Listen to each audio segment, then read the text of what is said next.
Chapter 5, February 18, 1863.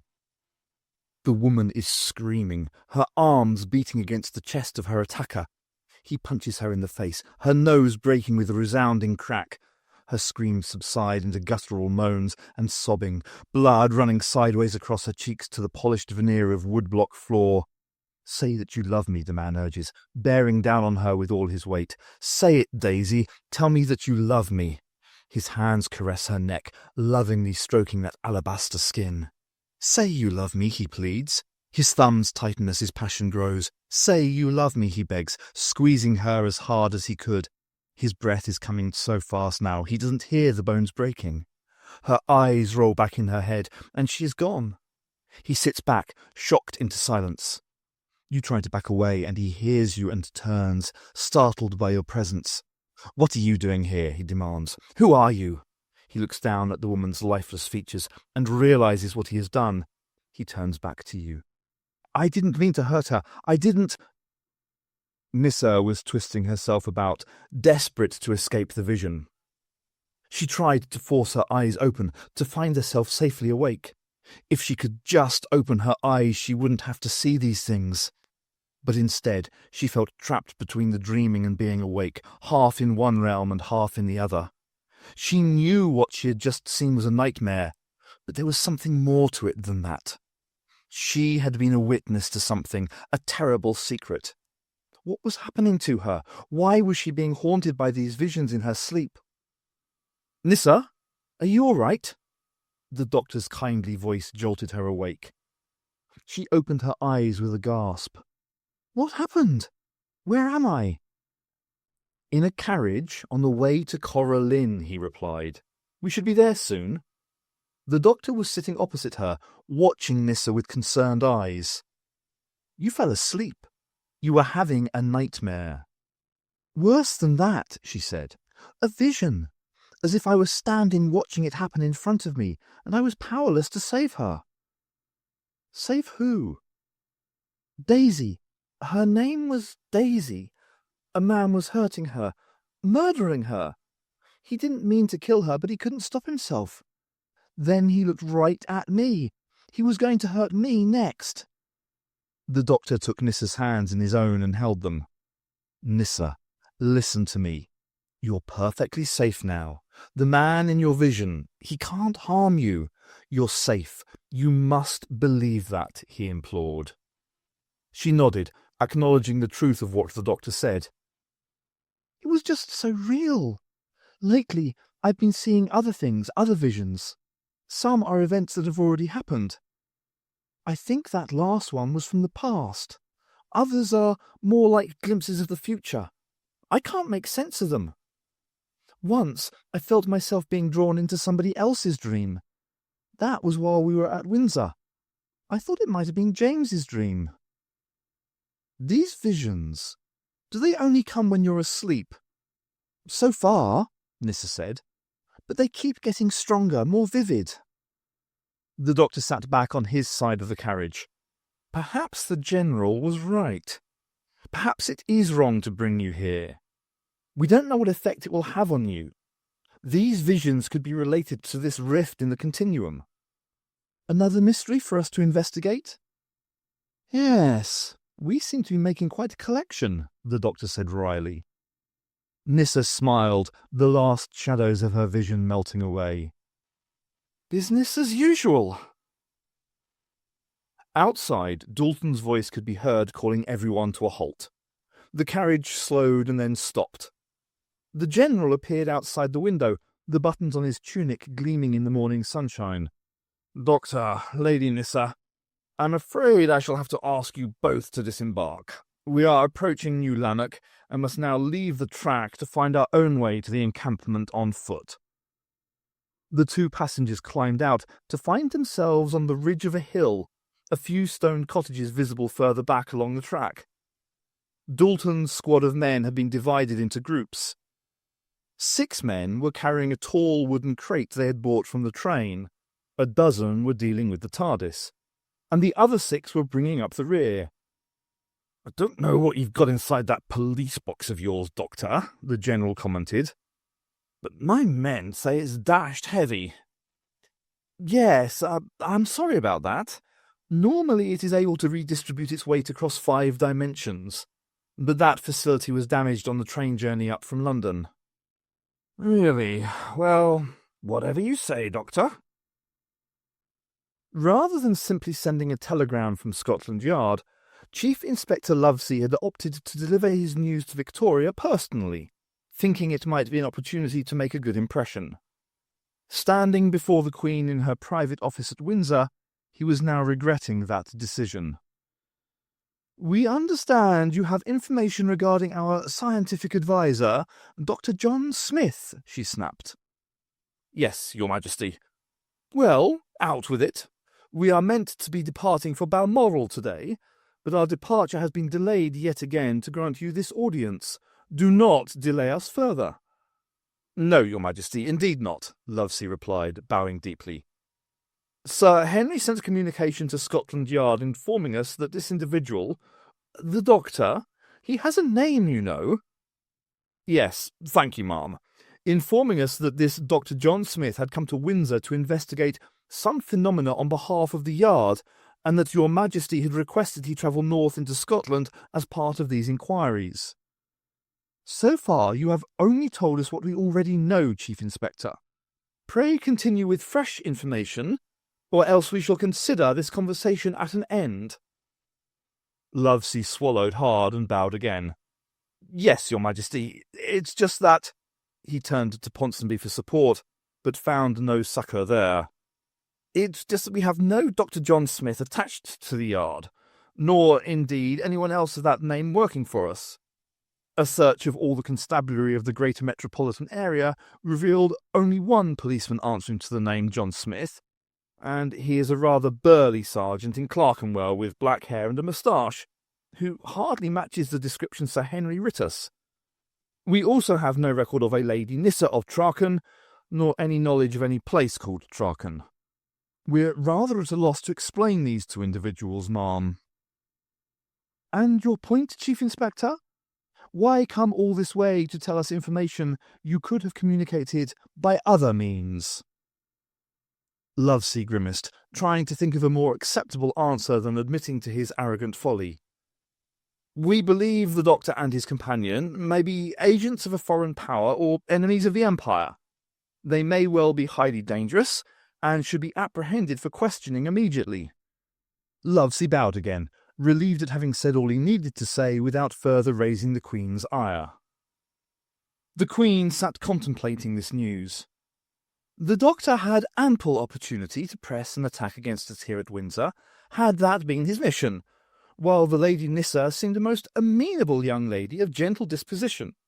We find your allegations against them hard to credit. "Nevertheless, Your Majesty, these charges must be investigated further," Sir Henry interjected. "At the very least, this Doctor and his companion should be questioned. General Dalton should be notified that he has impostors in his midst, people who may well be agents of some enemy power." Victoria could not deny the logic of these suggestions. "Very well. Sir Henry, send a telegram of the utmost urgency to the General, informing him of this fresh information, and advising caution when dealing with the Doctor and Lady Nissa. But we also wish him to be guarded against taking any precipitous action in this matter." The private secretary nodded his assent, and began to withdraw from the chamber, taking Lovesey with him. Hawthorne was beginning to wonder whether it was Cora Lynn or himself that was cursed. When Kempshall did not rise in time for breakfast, Volmar had sent Hawthorne to see how the lieutenant was faring. Kempshall's lifeless eyes told the private all he needed to know.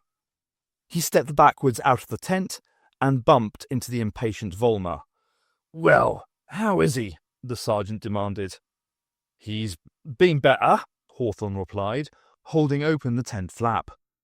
Volmar caught sight of Kempshall's sallow features and hurried inside. A brief examination of the corpse indicated the lieutenant had been dead for some hours. "I don't fancy explaining this to General Dalton," the sergeant muttered as he left the tent. "Explaining what to me?" bellowed a bullish voice.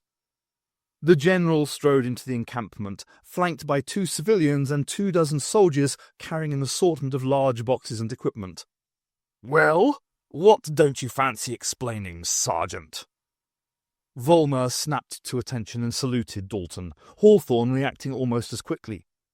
The general acknowledged their salute and told them to stand easy.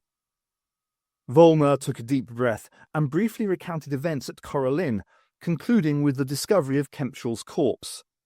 Hawthorne was grateful his name was not mentioned in connection with either death. Dalton was more interested in knowing why Kempshaw had gone ahead with the dive in express defiance of orders sent by telegram. The sergeant said no such communication had been received. The general scowled at this and went into the tent to see the lieutenant's body for himself. "Seems like a rum do and no mistake," Dalton announced. "Doctor, perhaps you could have a look and see if you can deduce what did for this poor fellow." Hawthorne stepped aside to let the male civilian into the tent. The private decided this new arrival could not have been much older than 30, judging by his unlined face and almost boyish demeanour. But there was a self-assurance and natural authority that suggested the doctor had wisdom beyond his apparent years. Certainly, the general seemed happy to let him take charge of ascertaining the cause of death. The private was just as intrigued by the other civilian, a diminutive woman with striking eyes and an aristocratic air. She looked about herself with undisguised curiosity, unabashed at being so near to a dead body.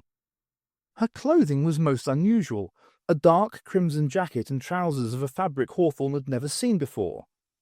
The garment demurely covered her arms and legs, but it was still surprising to see a woman dressed like a man.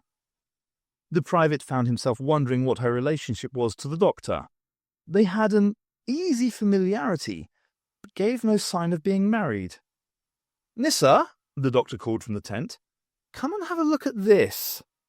She walked inside, smiling at the private as she passed. Dalton led the sergeant away to inspect the rest of the troops already stationed at the encampment. The general was busy berating Volmer for the loss of 2 officers to some unknown enemy and insisting they increase the number of sentries around the camp. Hawthorne remained on guard outside the tent, straining to hear the low, whispered conversation between the 2 civilians. "What do you make of this?" the doctor asked. "Dead for some hours, as rigor mortis has set in," she replied. "No signs of violence or any obvious cause of death. His white hair belongs to an older man, but he has no matching characteristics that would confirm such a hypothesis.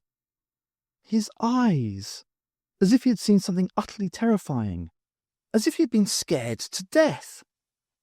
And this was the person we detected entering the rift yesterday." Yes, judging by what that sergeant just told Dalton. He must have been ejected from the rift when I imposed the dimensional buffer. But I don't think that is directly connected to his death. This man suffered coronary failure after seeing something so shocking, his heart simply gave out from the fear. "Why didn't the soldiers get the telegram warning them not to dive? Could someone have intercepted it?" the young woman asked. "Perhaps. It's more likely the telegram was never dispatched." "You think Ponsonby held back from sending it? Why?" "Sir Henry has his own agenda. No doubt he has discovered by now that Scotland Yard has never heard of us. Time is running out." Extract from Observations and Analysis, a journal. After reporting our findings to Dalton, the doctor and I watched as he gave a brief address to the soldiers at Coralline. He announced plans for another sortie to the bottom of the river. "Her Majesty ordered me to learn more about this so-called gateway. We must not let the unfortunate deaths of Lieutenants Ash and Kempshall deter us from this task. Rather than ask any of you men to face whatever dangers might lurk at the bottom of this river, I shall go myself. A good leader leads by example, and I should like to be remembered as a good leader." His rousing words brought 3 cheers from the men, particularly those who had just arrived with us. I noticed the other soldiers seemed less enthusiastic, but dutifully joined in. After Dalton had dismissed his men to begin making preparations, he approached us, full of bullish confidence. The doctor tried to dissuade the general. I must ask you to reconsider this course of action. The area around the rift is dangerous and must be treated with extreme caution. Also, and I apologize for pointing this out, but you are no longer the youngest of men. Such a dive could place an intolerable strain upon your body. Nonsense, man. I'm fit as a fiddle, Dalton insisted. I suggested the doctor could go in the general's place, but Dalton would not hear of it. I have never asked anyone to do something I was not willing to do myself, he said, and I am not about to start now. I will make the dive. However, you may accompany me, Doctor, to ensure nothing goes awry. It seemed the general had brought a second diving suit with him. That was what the tall wooden crate bought by train contained. I dive in an hour, Dalton told us. If you wish to come with me, Doctor, I advise against tardiness. We spent the intervening 60 minutes inside the TARDIS. While I set about repairing the ship's most important systems, the Doctor was lashing together an electronic device no bigger than the palm of his hand. It's not perfect, but should be enough for the job, he said eventually. What job? This is a force field generator. When activated, it should create a temporal bubble around the General and myself. This will enable us to pass through the rift without disrupting the dimensional buffer, preventing the weakness from spreading. I explained about reconfiguring the controls so I could keep watch over the rift during their dive. I might even be able to monitor your progress if that generator gives off a strong enough temporal signal. I've also wired in a kill switch in case any more energy surges from beyond the rift. All that seemed to please the Doctor. There's no telling what I'll find on the other side of the rift. You know what to do if I don't make it back and the rift starts to expand? Panic? I joked, trying to cheer him up. It brought a weak smile to his lips. Best leave that to the military. They're the experts. I put joking aside and gave him my real answer. Get everyone evacuated from the area, then move the TARDIS to a safe location while monitoring the situation here. The Doctor nodded. Hopefully it won't come to that, but you never know. Judging by Kempshaw's experience, time operates differently on the other side of the rift. It may flow at a different speed, or may not have a linear progression at all. So don't worry if it takes longer than you'd expect for us to come back up. I handed him a plastic tube filled with green viscous liquid that I had uncovered in a storeroom while looking for tools. Shake it violently for a few seconds and the contents begin to phosphoresce. Should give you some illumination down there. It was noon when the Doctor and Dalton plunged into the Clyde. They quickly sank to the bottom of the river. Weak sunshine overhead soon lost to the darkness. The Doctor pulled the tube of phosphorescent liquid from a belt tied round his waist and began to shake it. After a few seconds, the contents came alive, casting an emerald hue about him. The Doctor saw Dalton to his right, the green tube giving a sickly hue to the General's features. Dalton pointed ahead where a dull grey glow was just visible through the murky, brackish water. Both divers cautiously made their way towards the light. Extract from Observations and Analysis, a journal. I watched the Doctor and Dalton plunge into the water before hurrying back to the TARDIS. Once inside the control room, I activated the temporal sensors. A steady signal from the Doctor's force field generator meant I was able to monitor their progress as they approached the rift. It was represented on the scanner by a red flare where the continuum was weakest. But just as the Doctor was at the edge of the red zone, alarms began flashing across the central console. The readings told me all I needed to know. Despite the Doctor's force field generator, another massive surge of Artron energy was building around the rift. I waited as long as I could, but eventually I had to hit the kill switch, fearing irreparable damage to the TARDIS. The General reached the riverbank first, drawn towards the grey light. As it grew nearer, Dalton realised the glow was caused by dozens of tiny beams escaping into the silt-laden water from behind a wall of rocks. He reached to grasp one of the stones, but his hand was pulled away by the Doctor. The General tore his hand free. This chap might be Her Majesty's scientific advisor, but the answer to this mystery lay behind the rocks. Dalton was certain of that. He grabbed the stones and began pulling at them. The barrier gave way easily, each rock tumbling away, revealing more of the dazzling brightness beyond. The general raised one gauntlet in front of his face to shield himself from the intense glare, while he reached his other hand forward into the source. As he did so, Dalton could feel his fingers stretch ahead of him. His arm began to follow into the light, pulling the rest of his body after it.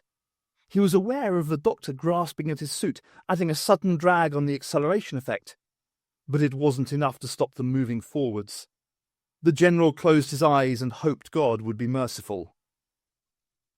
You may feel some disorientation at first, but that is only natural.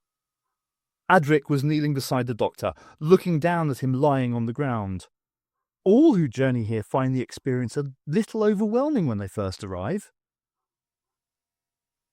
The doctor sat up and looked around. He was in a garden, a finely cut sward of green extending in all directions, broken only by rows of rose bushes. Each bush was laden with blooms, the petals open wide to bathe in the warm glow that suffused the atmosphere. The air was thick with their cloying, sweet smell. There was no sun or clouds above, just an endless azure. The sound of gentle laughter and murmurings could just be heard, but the voices were too far away for any words to be distinct. "My diving suit," the doctor said, his hands patting against the fabric of his frock coat. "Where is my diving suit?" "You are still wearing it," Adric replied. "This is but a step upon the journey. Your mind must first accept the reality of where you are before it is ready to shed the physical form to which it has become so used. You come here to begin the process of acceptance." "So, all of this is taking place within my own mind?" the doctor asked. Adric smiled. "I knew you would see what others require lifetimes to understand." The doctor got to his feet, brushing himself down and pulling his rolled Panama hat from a pocket in his frock coat. "Very interesting. I suppose you are to be my spirit guide? Shall we walk and talk? I'd like to see some more of this place before I go back." Clasping his hat firmly, the doctor began walking briskly away, Adric running after him. "Go back? But you can't go back." "Why ever not? Don't you have reincarnation here?" "There is no going back," Adric said, having caught up with him. "You'll come to accept this. You must accept this place, otherwise—" "Otherwise what?" The doctor stopped abruptly. "There is a threat implied in your statement, hardly the stuff of paradise or heaven or whatever you may choose to call this place." "Otherwise what?" "Otherwise you will never know happiness," Adric replied. "This is a transitional state created from your own thoughts and memories. Once you begin to accept your surroundings, you will see them for what they truly are. I am here to welcome you, a familiar from your past, to help you find the way into the light." "A sort of life after death reception committee." "There's no need to be flippant," Adric said sulkily. "Really? I like to think there's every need." The doctor stood on tiptoes to peer into the distance, looking over the rose bushes. "So, where's the general? He came through with me at the same time. Shouldn't he also be getting the same warm welcome?" "Everyone who reaches the other side is greeted by memories drawn from their own lives as mortals.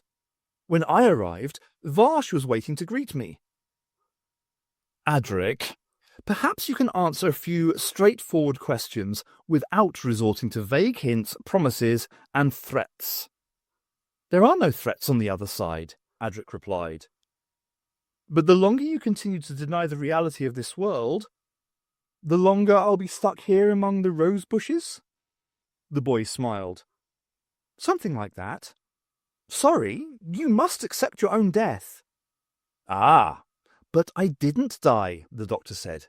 "So how can I be in the afterlife, A man's scream rent the air, terrible and filled with fear. The doctor shouted into the air, "Dalton, can you hear me? Dalton!" But there was no reply. The doctor turned on his former companion.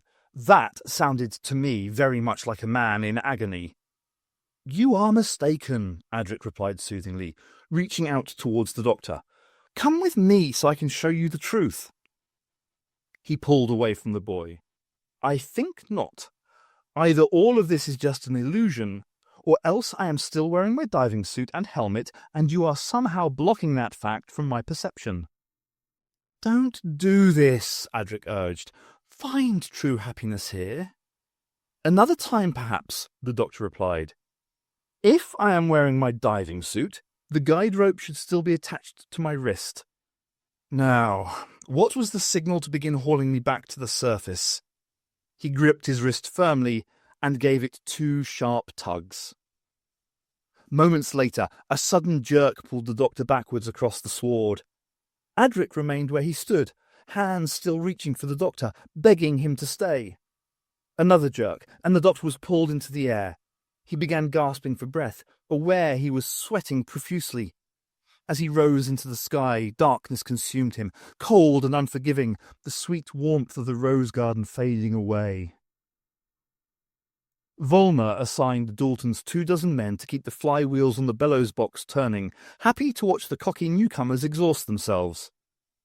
They had been giving Volmer's own lads a hard time, but enforced manual labour soon wiped their smug grins away. The sergeant put himself in charge of waiting for a signal from below, not wanting to entrust the job to anyone else. Losing 2 lieutenants in mysterious circumstances was bad enough, but accidentally drowning a general would not look good on anyone's service record. Volmer sat on the pontoon, one hand clasped on each of the guide ropes. The sergeant didn't enjoy being this close to water. He had almost drowned at age 7 while making a special visit to the public baths at Bethnal Green. An older lad called Maguire had been trying to bully him, forcing his head under water for more than a minute. Volmer had vomited for an hour afterwards, but later got his revenge. He enrolled at a boys' boxing club and learned to defend himself, discovering a gift for pugilism. After besting all the other boys of his own age, and several from the year above, Volmer went back to the Bethnal Green baths, where he broke his tormentor's nose and jaw. He got a thrashing from his father for fighting, but took it without tears, content that justice had been done. 2 rapid jerks on one of the ropes got his attention. The sergeant yelled for his men, who ran onto the pontoon and took positions either side of the rope. At Volmer's command, they began hauling the first diver back to the surface. Initially, this proved almost impossible, like drawing the cork from an old bottle. But once the weight began moving, its progress upwards was surprisingly swift. When the doctor was out of the water, Volmer set to work unscrewing the front porthole on the diving helmet. Inside, he could see trickles of blood running down from the doctor's nose. The sergeant sent Johnson away to fetch Lady Nissa. If her friend was dying, she would want to be with him. By the time Johnson had brought her back, the doctor was out of his diving suit and beginning to recover. "The General, is he here?" were the doctor's first words. When Volmer shook his head, the doctor urged him to raise the other submariner. The sergeant agreed and set his men to work on pulling Dalton back to the surface.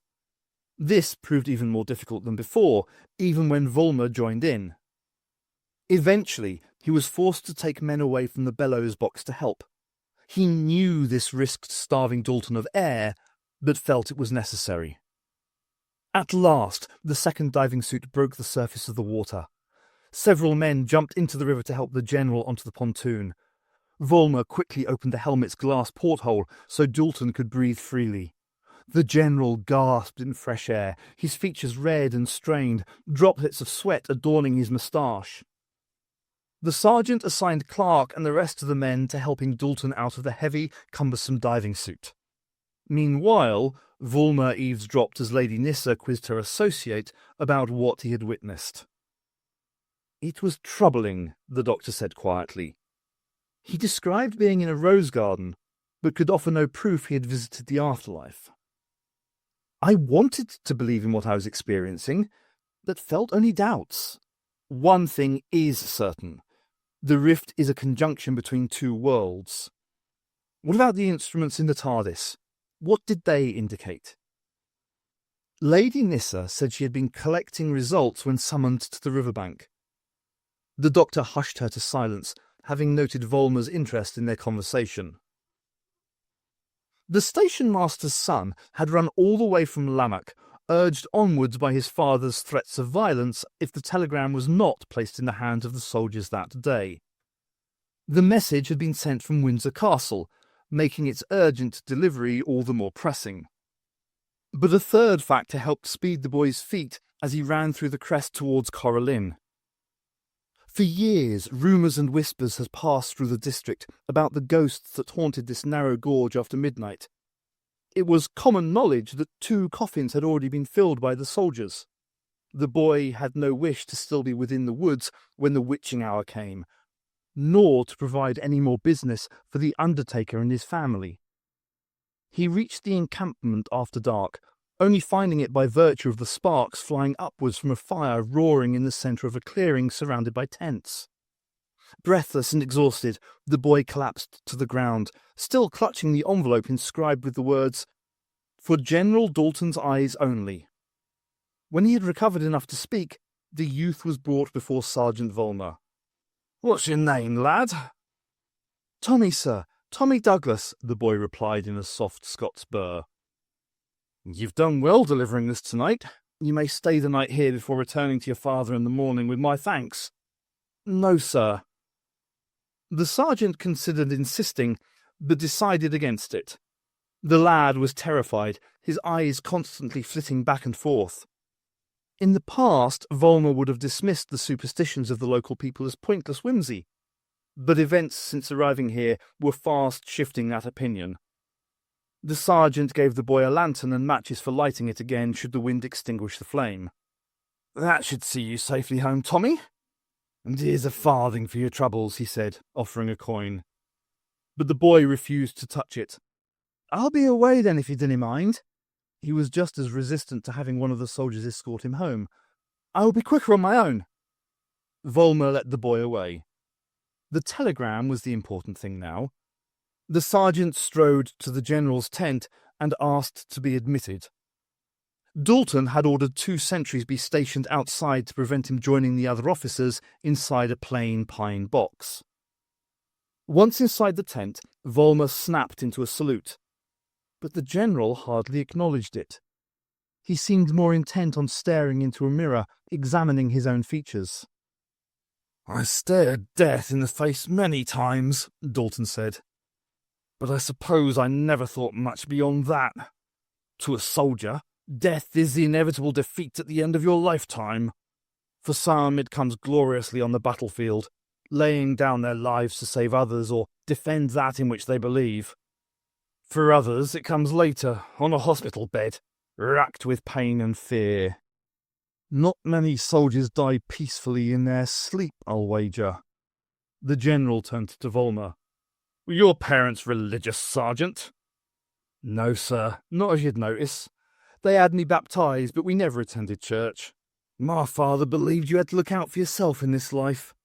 He always said he'd worry about the next life when he got there, if there was one.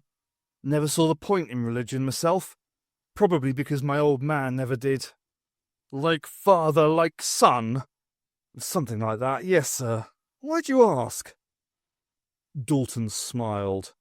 "Today I looked upon the heavens.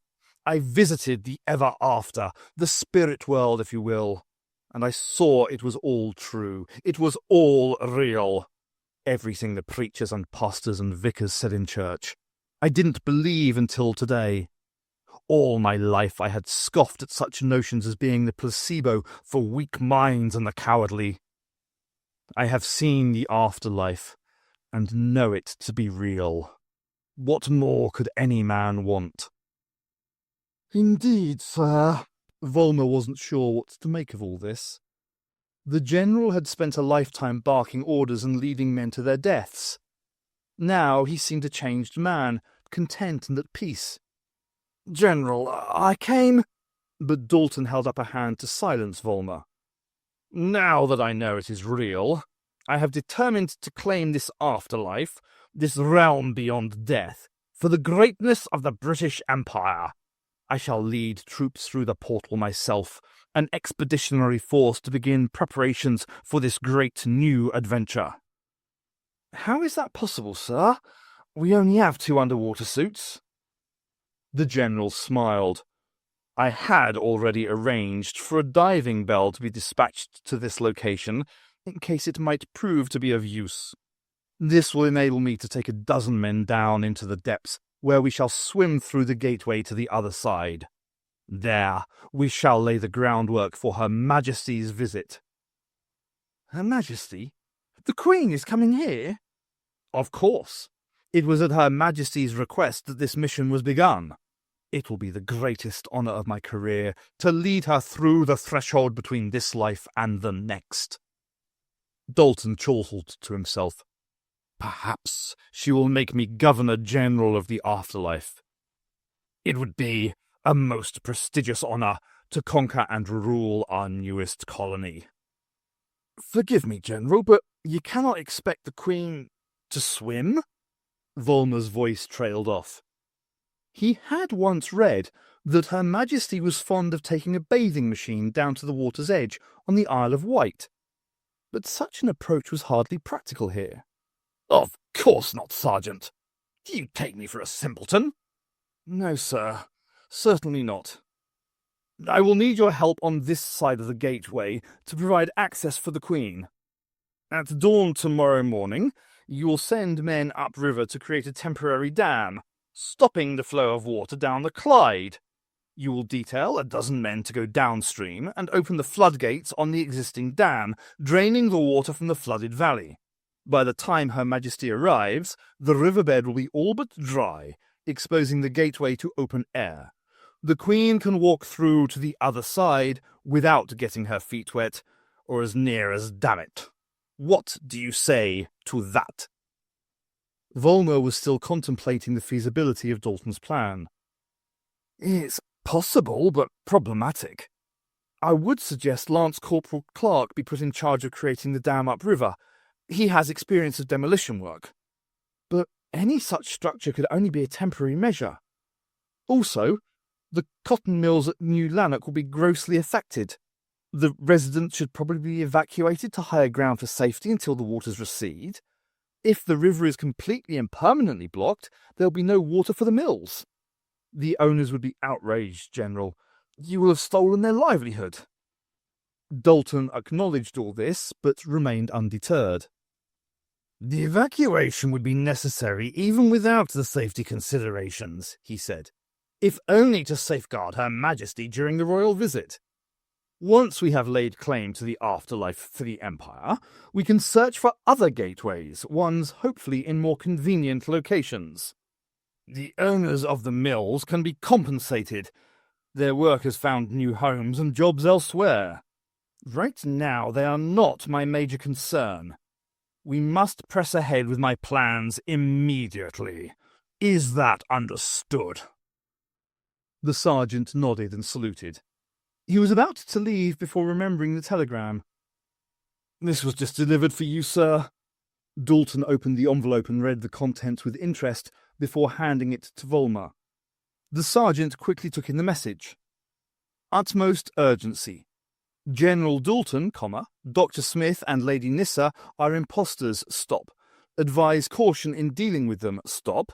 Guard against any precipitous action. Stop. Yours, Sir Henry Ponsonby. Stop." Volmer finished reading the telegram and handed it back to the general. "What are your orders, sir?" Dalton smiled. "Have 2 guards keep watch over the weir and his female conspirator during the night. Give the men orders to shoot if either of these impostors should attempt to approach or interfere with the gateway." Volmer nodded his agreement. The general crumpled the telegram in his fist. Plainly, this pair are enemy agents, and anything they say cannot be trusted. They may be set on claiming the afterlife for whatever foreign power they represent. Well, their plans have been thwarted by our vigilance. Good work, Sergeant. Your part in this shall be noted.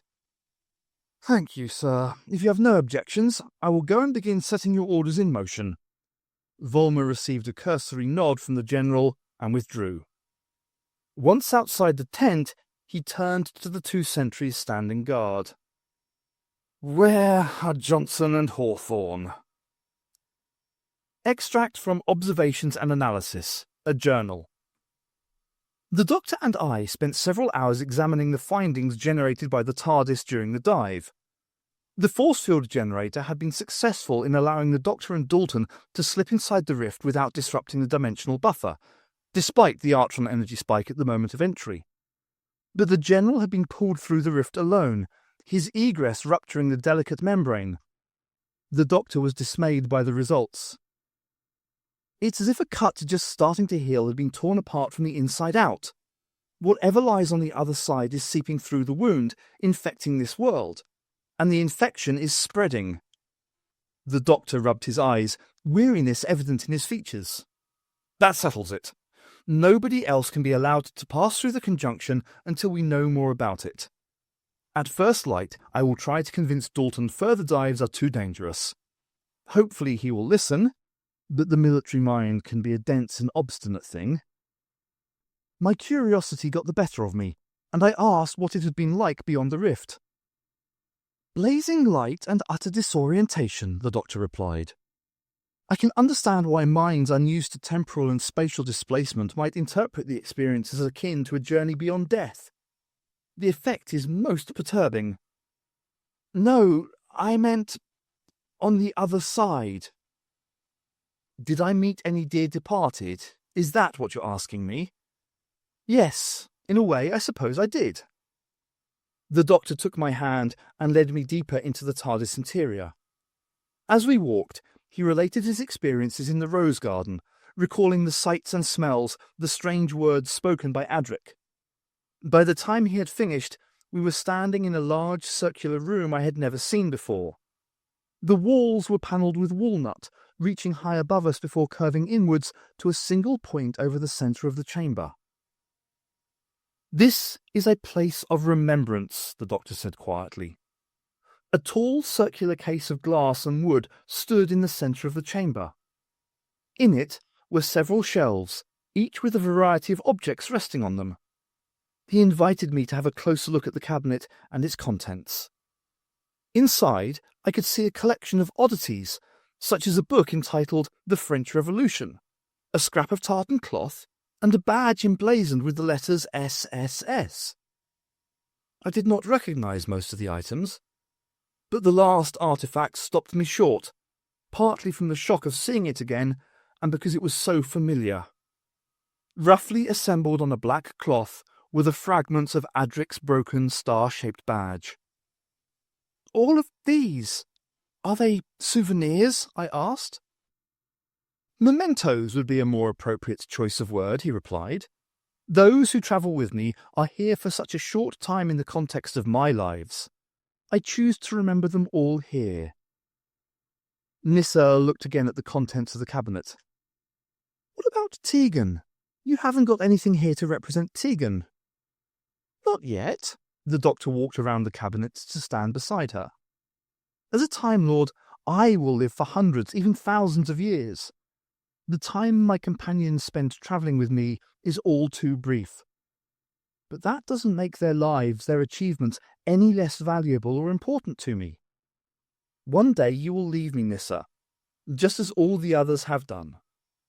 And when you do, I want to remember you. I can't imagine anything more terrifying than forgetting all I have experienced and felt, all the friends I have known, and the lives that have touched mine. So I keep this as a place of remembrance."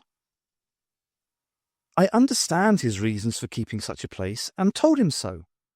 I still could not help wondering what relevance it had to what he witnessed on the other side of the rift.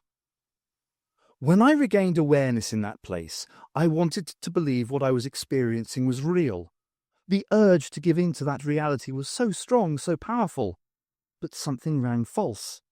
It all felt like an extrapolation of my own thoughts and memories, just another remembrance. He pointed at the objects within the cabinet. It was like being inside that case, trapped, and the more I questioned the reality, the less real it became. Another question occurred to me. How long before James reached Coralline? The doctor grimaced at this. What makes you think he isn't already here? Dr. Kirkhope put another lump of coal on the fire before collapsing back into his armchair, drawing the well-worn shawl closer round his shoulders.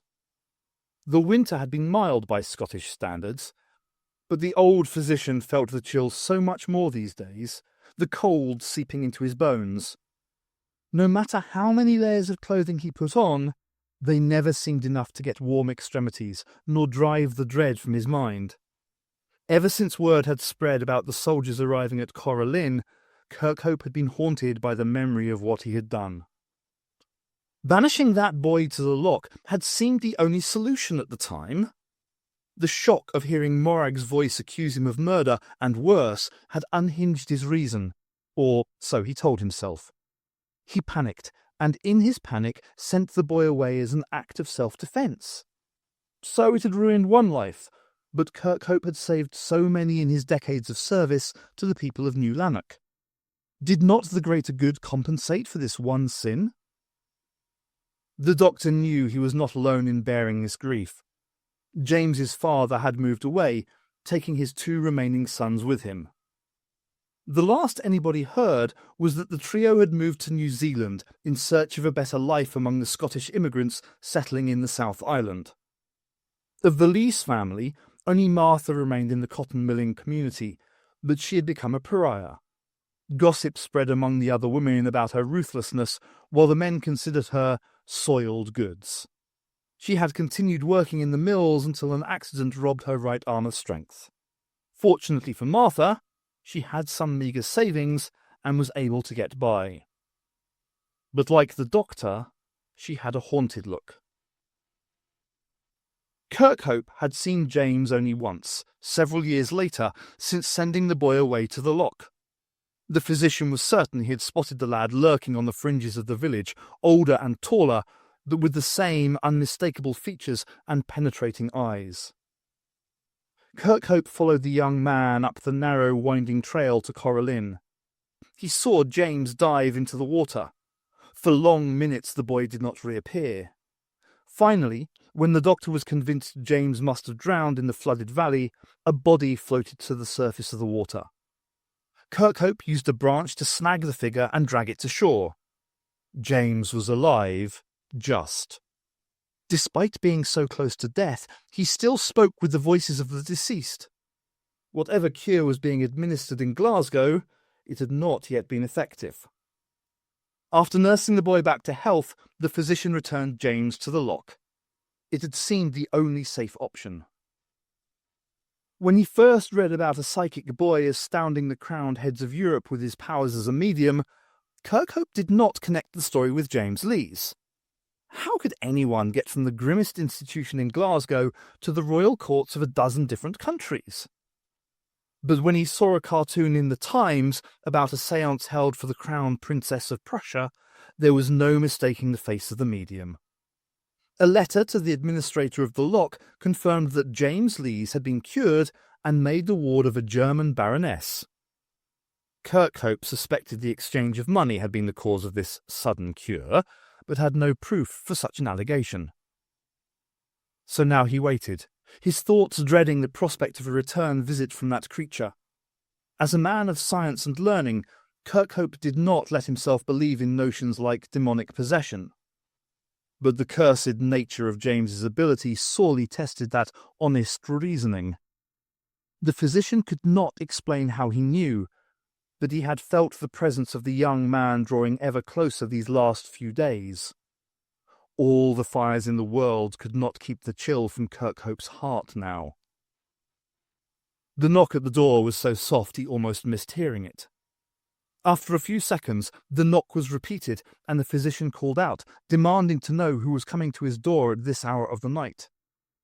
"I'm sorry, sir, but I need your help," a young woman's voice replied from outside. "I couldn't come to see you in daylight." Kirkhope threw the shawl aside, almost relieved at the prospect of the ordeal that lay ahead. Dealing with this woman's distress and guilt would distract him for a while. The doctor rose and went to the entrance of his humble lodgings, pulling back the bolt and sweeping open the door.